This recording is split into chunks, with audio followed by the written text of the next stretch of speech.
Hi friends, గుమగుమలాడే నెయ్యి ఎలా ప్రిపేర్ చేయాలో చూసేద్దామా? ఎందుకంటే చూద్దామంటే ఫస్ట్ నాకు రావాలి కానీ నెయ్యి చేయడం నాకు రాదు. పక్కన అక్క ఉంటుంది, అక్క ఉండేసి ఎప్పుడు బయట నుంచి కొనడం ఎందుకు రోజా, మంచిగా పెరుగు చేసావుగా, పెరుగు పై నుంచి వెన్న తీసి అలా స్టోర్ చేయి, కొన్ని 1 వీక్ 2 వీక్స్వి స్టోర్ చేసుకొని పెట్టుకో అని చెప్పారు. అదైతే స్టోర్ చేసుకొని నేను పెట్టుకున్నాను. ఇంకా అక్కుండేసి చాలా సింపుల్ ప్రాసెస్ రోజు నువ్వు ఖచ్చితంగా చేయగలుగుతావు, నేను చూపిస్తాను. అక్క మొత్తం ప్రాసెస్ మొత్తం చూయించి లాస్ట్ నెయ్యి వరకు నెయ్యి చేసి బౌల్లో వేసి కూడా వెళ్ళారు. ఎందుకంటే నాకు ఫస్ట్ టైం, నాకు రాదుక, ఏమైనా మిస్టేక్ జరిగితే నెయ్యి తొందరగా పాడవుతుందంట. అందుకని అక్క ఉండేసి లాస్ట్ వరకు అక్క చేతు మీదగానే నెయ్యి ప్రిపేర్ చేసింది. నెక్స్ట్ టైం నేను ఖచ్చితంగా ఓన్గా చేస్తాను.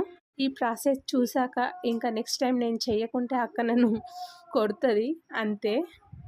కానీ ఇలా హెల్ప్ చేసే వాళ్ళు చాలా రేర్ మన దగ్గర కానీ మన ఫ్యామిలీలో కానీ. ఇలాంటి వాళ్ళని అస్సలు మిస్ చేసుకోకూడదు. ఎందుకంటే ఈ రోజుల్లో అస్సలు చెప్పడం ఏంటి, అమ్మో చాలా దారుణంగా ఉన్నారు. చాలా రేర్ అలా హెల్ప్ చేసేవాళ్ళు.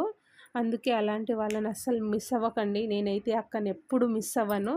ఎందుకంటే నాకు ఏది తెలియకుండా అక్కనే చూపిస్తుంది. అంతకుముందు ఫిష్ ఫ్రై కూడా అక్కనే నాకు చూయించింది. ఇప్పుడు నాకు వెన్న చేయడం రాదు, అక్కనే చూపిస్తుంది. నెక్స్ట్ టైం నేను ఓన్గా ఖచ్చితంగా చేయగలుగుతాను. చూసారు కదా నెయ్యి చేయడం ఎంత సింపులో. మీరు కూడా ఇంట్లో ట్రై చేయండి. నేను నేర్చుకున్నాను. నెక్స్ట్ టైం ఖచ్చితంగా నేను ఓన్గా చేయగలుగుతాను. ఎందుకంటే బయట తినే నెయ్యి ఎంత హానికరమో తెలిసి కూడా తింటాము. ఎందుకంటే నెయ్యి తింటే ఆరోగ్యానికి చాలా మంచిదని తింటాము. బట్ అది ఇంట్లో చేయడానికి రాక కొంటాము. బట్ ఇంట్లో రెడీ చేయండి, చాలా మంచి నెయ్యి తయారవుతుంది.